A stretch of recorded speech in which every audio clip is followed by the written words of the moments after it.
And now they're saying, oh, no, we changed the rules way back, and we're not going to let you do that. I believe that's indefensible, even if the parties claim they have all this internal power. When you hold yourself out as a public watchdog, when you hold yourself out with false advertising, we can show all the instances where they say, your vote counts, come join our party, that this is fraud.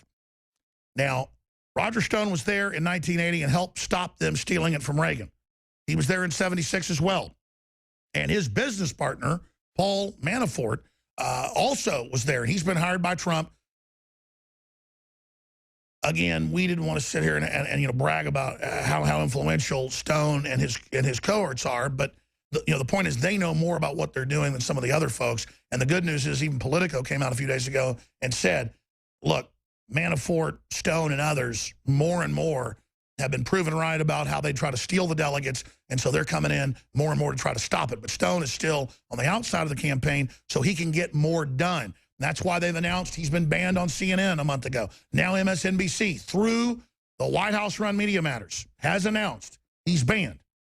And it's because he's so effective and he's telling the truth. Now, he's with us till 44 after or so. Then we're going to get into some other news today, and I'm going to try to give him the floor to really walk through what happened in Wisconsin, where this is going, what the next phase is, and how we stop them going into Cleveland and beyond. But this is a big, big deal, because even if you hate Donald Trump or Bernie Sanders, they're robbing both of them, Trump more spectacularly.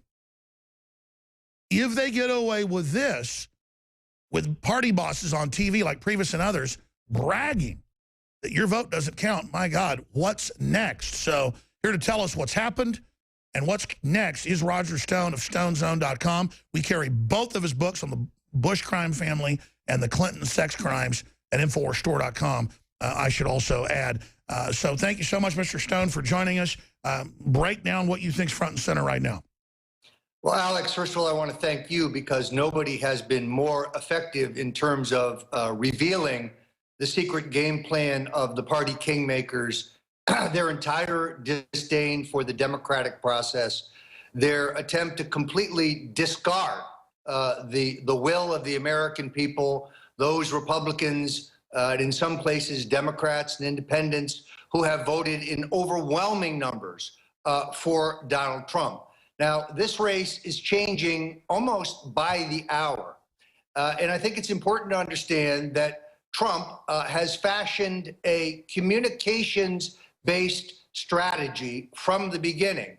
And this was all him. No one else can take credit for this. It was his vision to go into the primary states, hold these enormous rallies, and then stand out as the only nationalist in a field of globalists, and to tell people the shocking and hard truths about our current fiscal situation, our current trade policies, our current immigration policies, which have left our country unsafe, and then, of course, the incoherent foreign policy that has been pursued by the Bushes and the Clintons and the Bushes and the Obamas. So I think it is vital to understand that now we're in a phase of the campaign where organization matters, where knowledge of the arcane rules that surround delegate selection matters. But that doesn't mean that the will of the people can no longer be manifested. We saw this in the Republican National Convention in 1940, when thousands of adherents of Wendell Willkie stormed Philadelphia to make their presence known. And there was a popular surge. And the bosses of the party, who were more likely to be for Harold Stassen or Tom Dewey or Robert Taft, bowed to the will of the people. We saw it again in 1952 in kind of a reverse, where the popular desire for Eisenhower put direct pressure on the party bosses who were lined up for Senator Robert Taft. So history is repeating itself. Now, what do we need to look for? Next weekend in Colorado, look for the big steal. Donald Trump will be stolen blind by a combination of the Romney, Bush, Cruz faction of the Colorado establishment. Look to Wyoming, where they're going to chisel more delegates away from Donald Trump.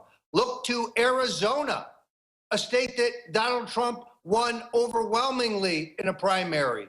But wait and see, they're going to send delegates to the convention who are not loyal to Donald Trump. And just to interrupt you for new listeners, Roger Stone, StoneZone.com, one of the top Trump advisors out there, confidant, you predicted, I mean, I've got to go through all these videos, there's so many of them, everything that happened, unlike, and I'm not kissing your butt, it's true, unlike anyone else out there, period, in the media. I mean, you have not put out bull to just get attention like so many political pundits have done. You've given everybody the true inside baseball from the smoky rooms, but predicting what would be in the smoky rooms before it happened. You said they'd steal Texas.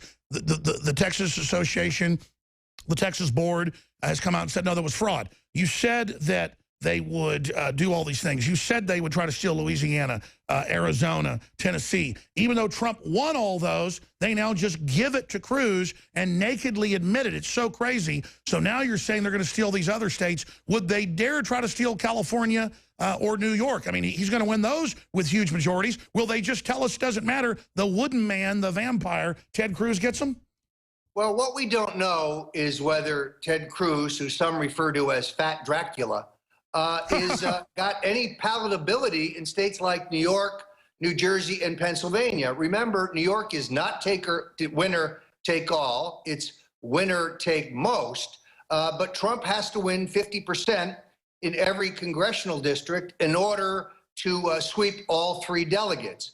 Were he to win, but do so with less than 50%, then Ted Cruz, or more likely John Kasich, could pick up one delegate per congressional district. Now, look, Alex, as I've said many times on your show, I do not work for Donald Trump.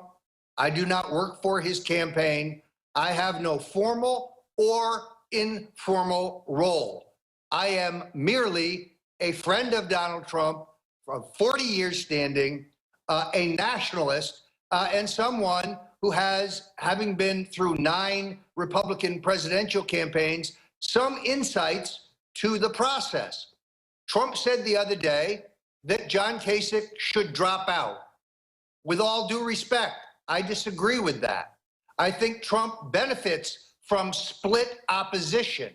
I think Trump benefits from a divide in the establishment. And I say this for John Kasich. At least he has had the courage to climb in the arena. At least he has had the courage to contend, as opposed to Mitt Romney, who's wearing pancake makeup right now, standing in the bullpen, waiting desperately for the call to be the compromise candidate of the establishment on a late ballot. So I actually think it is beneficial for John Kasich to stay in this race. Sure. Let me bring this point up to you. In the states of New York, New Jersey, Pennsylvania, believe me, Kasich has more going in those places than Ted Cruz. And I think Trump can continue to benefit from split opposition. We're going to break in a moment, but I want to ask you specifically about Kasich. He seems so confident, and I understand during this period it's good to have it split up. But what about party bosses and others that have been going on Fox and others and saying, oh, we think Kasich's the guy we're going to give it to, once they get to the convention? Do you think that they're just patting him on the head, or do you think that's true? Because other party bosses like Rove say they want to bring in a Paul Ryan or somebody. Well, I think the party bosses are not of one mind. I have said on this show and elsewhere that I think John Kasich has a backup strategy to emerge as a vice presidential candidate who is a running dog for the establishment, much in the way that George H.W. Bush was forced on Ronald Reagan, and who was ultimately able, of course, to undo much of the Reagan Revolution when he raised taxes. Roger, we got to go to break. Stay there. We're going to come right back. StoneZone.com. Roger Stone is our guest. I'm Alex Jones. How would you describe this, Roger Stone? You call it the big steal. I call it canceling the election, because if you select the candidates, isn't that then a form of canceling the real election and just having a ceremonial event? And then aren't we just communist China, where the party appoints its own presidents and then appoints its own successors? Isn't that a dictatorship of oligarchy, sir? What would you as a political expert call it?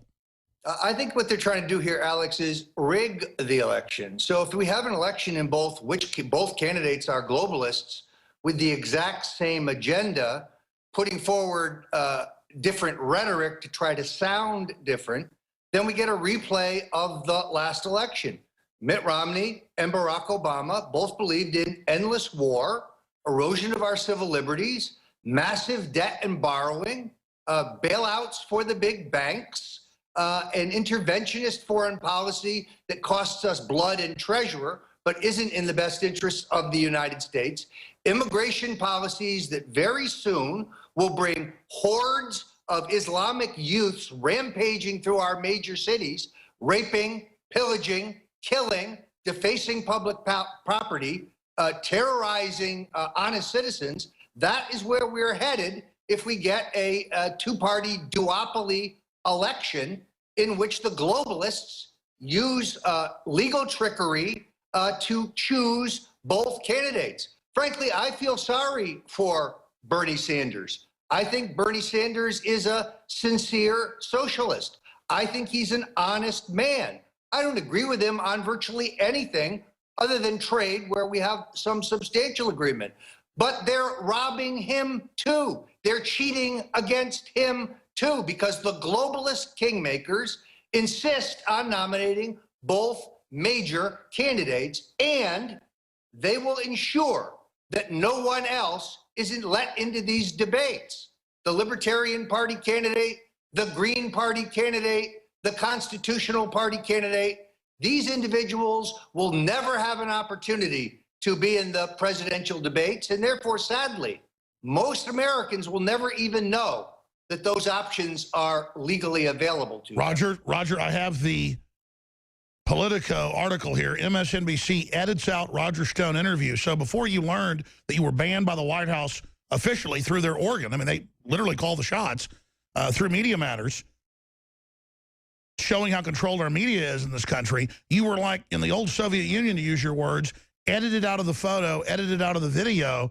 This is simply amazing. But MSNBC does like to play clips of my show, so I'd like you to specifically communicate to them. They are a dying dinosaur, sir, but communicating to them, they freaked out over your point of saying millions should come to Cleveland. So what is your message directly to them and others? Well, Alex, got to be honest with you, I'm very disappointed. This is Soviet-style censorship. I didn't say anything vile or even impolite. All I spoke about with two of the most respected journalists in American political coverage, Mark Halpern and John Heilman. We did a brief segment on Bloomberg television in which we talked about the fact that you and I and Pat Buchanan and Paul Nagy and other patriots are working together to turn out the people who voted for Trump in these primaries and caucuses in Cleveland for a mass-based, peaceful, nonviolent demonstration. Immediately, some in the media tried to say, Stone is advocating violence. I have specifically denounced violence. But it is not inappropriate for the delegates from a given state to hear directly from their constituents, from the people they ostensibly represent in Cleveland. And that's a no-brainer. That's a no-brainer. When they're openly stealing the popular vote, they act like we're space aliens from Mars with 3 heads because we say we're going to go to Cleveland and let the media and the whole nation know we're being robbed. It's like asking a woman who's being mugged and raped in a parking lot not to scream for help. I want to come back and talk more about what we do to stop these people, how we make sure Trump wins, and more with Roger Stone. After the billions and billions and billions of false advertising saying, go out and vote, or you get the government, you ask for. It's unprecedented. And regardless, Donald Trump has already won because he forced the power structure to cheat openly.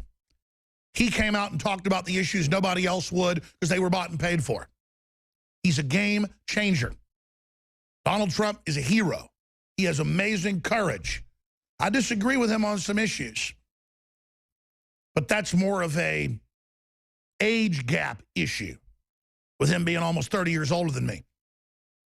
Donald Trump's got them scared to death for real.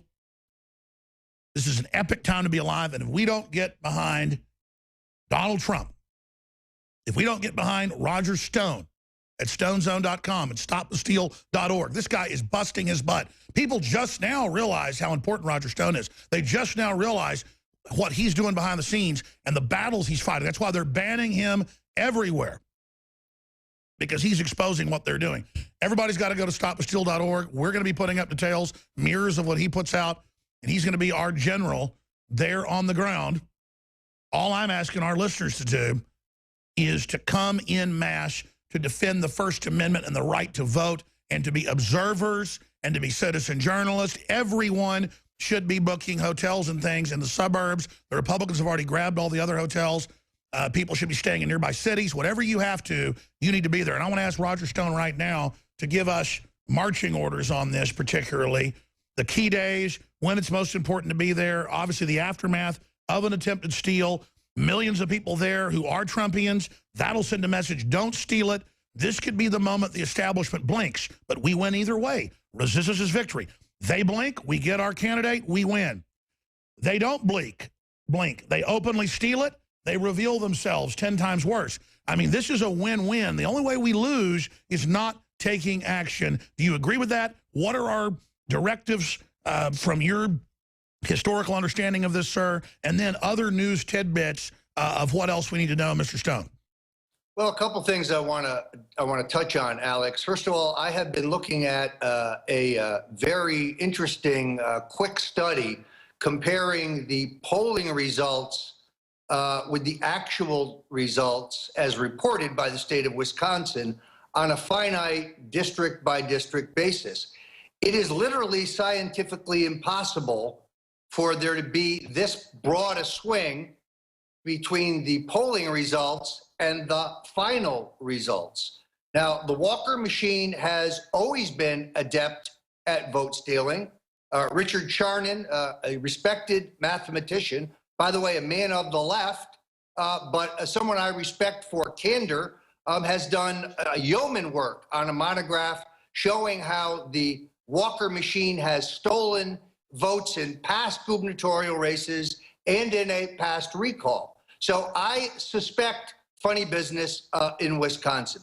Secondarily, I would ask the folks who are with us here today, send an email to msnbc.com and let them know you won't put up with Soviet-style censorship, that you believe in free speech, you believe in the First Amendment, and the idea of banning people like Roger Stone because I am politically incorrect is an outrage. They should be fighting to get you on. I mean, it's crazy. They're not looking for ratings. They're not looking for inside truth of what's going on. They know you're a central figure, one of the top people in the Trump campaign. Your partner basically runs the Trump campaign now. I know you don't want to, brag about that, but it shows they're scared to death of you.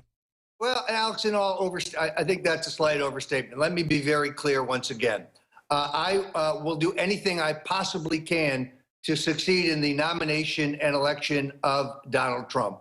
What remains to be seen, though, is whether the Trump campaign, as it is constituted, can retool itself for the trench warfare that is ahead.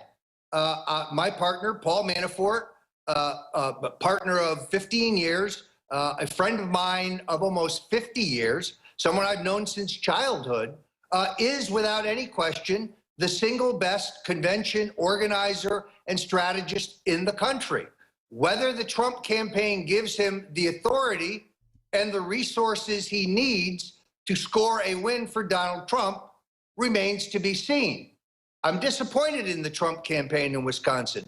Not the efforts of Donald Trump. No one worked harder. No one was more valiant in the effort. He did an enormous number of campaign events. I also salute the Trump family, Ivanka Trump, who's just given birth to her third child, still doing call-in radio shows in Wisconsin, even though she's not ready to get back on the trail. Donald Jr., Eric, I'm incredibly proud of the Trump family.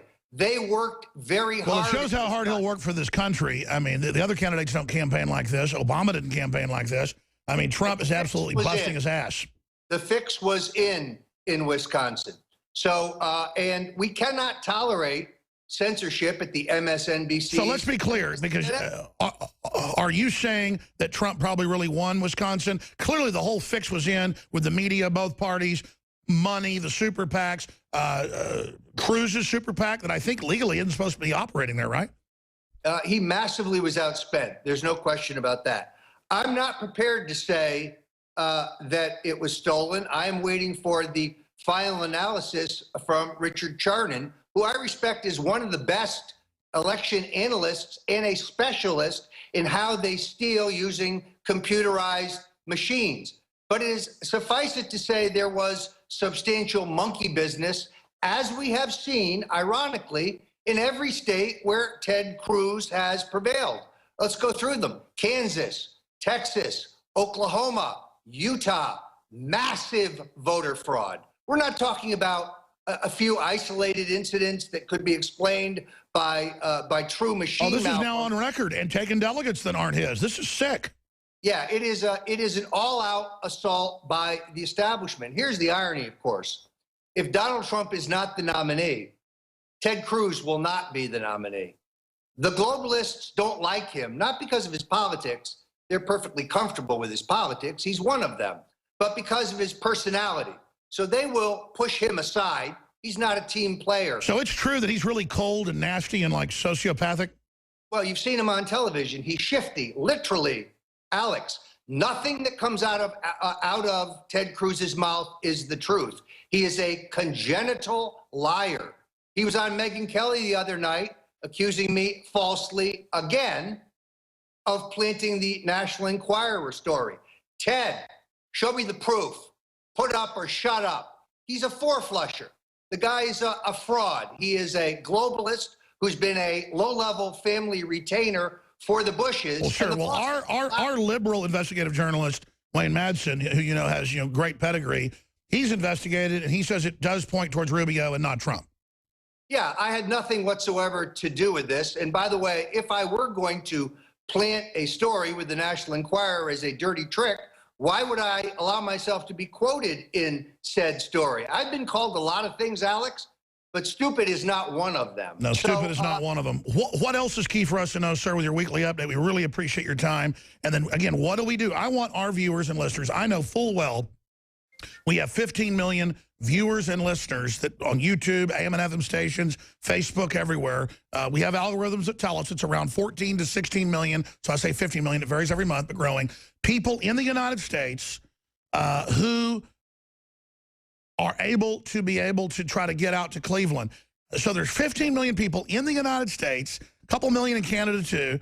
Everybody should stand up for free and open elections.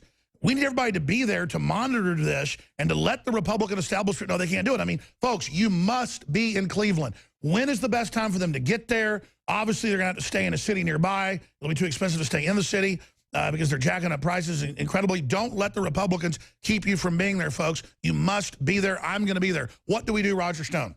Well, first of all, let's give a kind of an overview of what we have planned. We will have a mass rally, a Stop the Steal rally.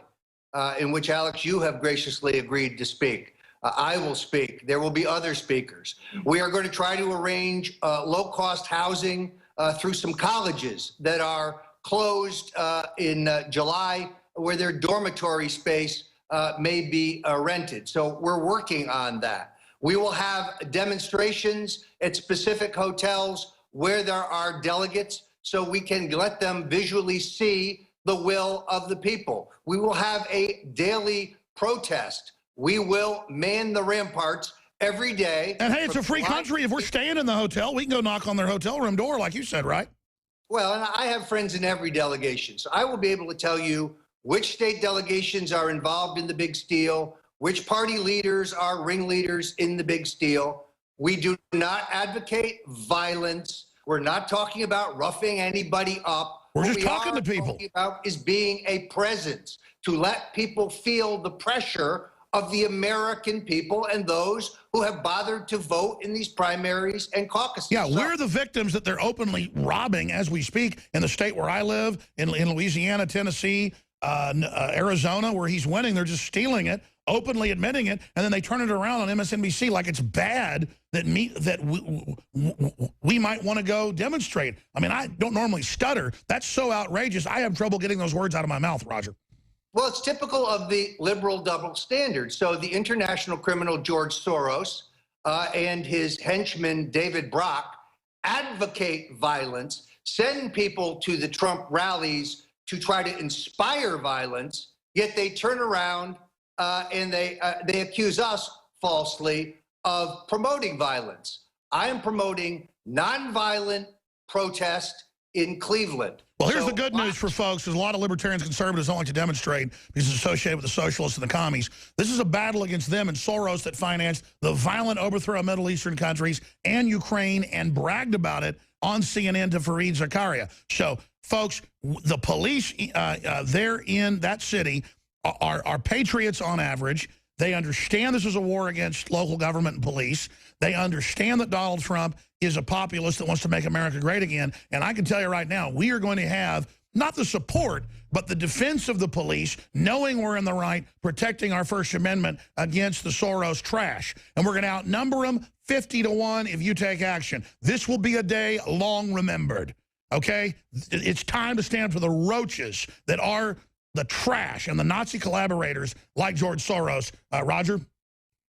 So watch the website, stopthesteal.org. Very shortly, we will be posting details. We're in negotiations with the Convention Bureau in the city of Cleveland for an outdoor permit for a massive rally. We're going to do this by the book.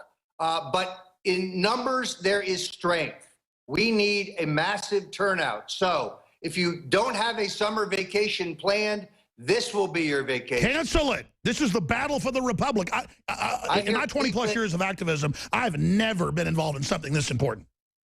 Cleveland, I'm told, is beautiful in July. So come on out. Stand up for your country. Stand up for the right to vote. Stand up to George Soros and Obama and the Muslim Brotherhood and all this scum. Indeed. All right, Roger Stone, stonezone.com. We'll have more details. You're working hard. What else can people do to support you? Let me just say this final point. I know for an absolute fact that I'm going to disclose here that the formal account for the Republican convention, the one that Reince Priebus is carrying around in his breast pocket, has Donald Trump at 1,205 votes. Right now, the kingmakers, the bosses, the insiders are getting growingly confident they can stop the Trump revolution. And I say, don't bet the ranch. That's going to be newsmaking, what you just said. Flesh that out for folks that aren't, experts on the arcania, as you call it, on the Byzantine system of the delegates. Explain what he's got in his pocket. Well, what it means, of course, is that the party bosses know the plan. They know how many votes they intend to steal in Wyoming. They know how many votes they intend to steal in Arizona. They know how many votes they intend to steal next weekend in Colorado. They know where they're going to try to chisel votes from states that Trump has already won overwhelmingly. So their private secret vote count shows them stalling Donald Trump. But it's not over till it's over. And Donald Trump and the Trump campaign have many strategic options left open to them. It remains to be seen whether the campaign can be retooled and whether politically experienced people can be put in key places to replace those incredibly enthusiastic but less experienced people who I salute for being for Donald Trump. But I was distressed to learn, Alex, that the woman who ran the Trump campaign in Wisconsin was the same woman who ran the losing Trump campaign in Oklahoma. And prior to that, this nice woman had no political experience whatsoever. This is a time for experience. This is a time to get some of the grizzled veterans who were for Ron Paul, many Ron Paul supporters working with us in these conventions. And it's time for the people that are supporting Sanders to realize Hillary's going to steal it. You should stand with Trump for populism and get past the political correct brainwashing. You know it's a bunch of political warfare garbage. The whole elite you claim you hate are against Trump. Don't be morons. In fact, a lot of them are saying they're going to vote for Trump. That's a beautiful thing. Simply amazing. Well, Roger Stone, we'll get another update from you soon. Anytime you want to pop in and break news, sir, you know, this show right here has a place for you. You're not censored here at InfoWars. God bless you. See you in Cleveland.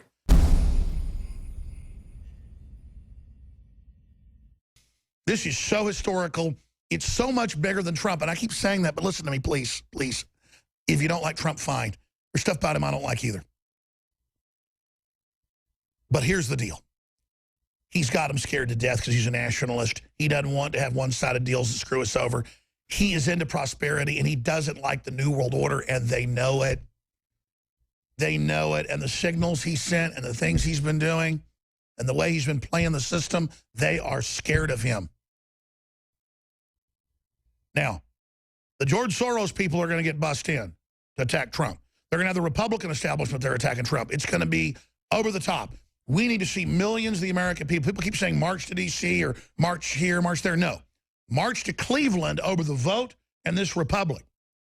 And believe me, it'll be the start of the real restoration of this country. We cannot lose if we resist. We make them show their hand as tyrants and steal it openly, or we make them fold, blink, and collapse in front of us. And that'll be a huge confidence builder for the people as well. The states are going to start joining together with more governors. The legislatures, the move against the globalists is on.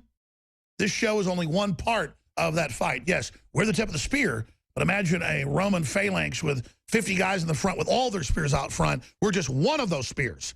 And as more of you activate and get involved and start speaking out, more spears collectively line up, and we just are going to destroy the enemy. Force multiplication is happening right now. We're exposing the globalists. We're exposing their plan. We're coming for them.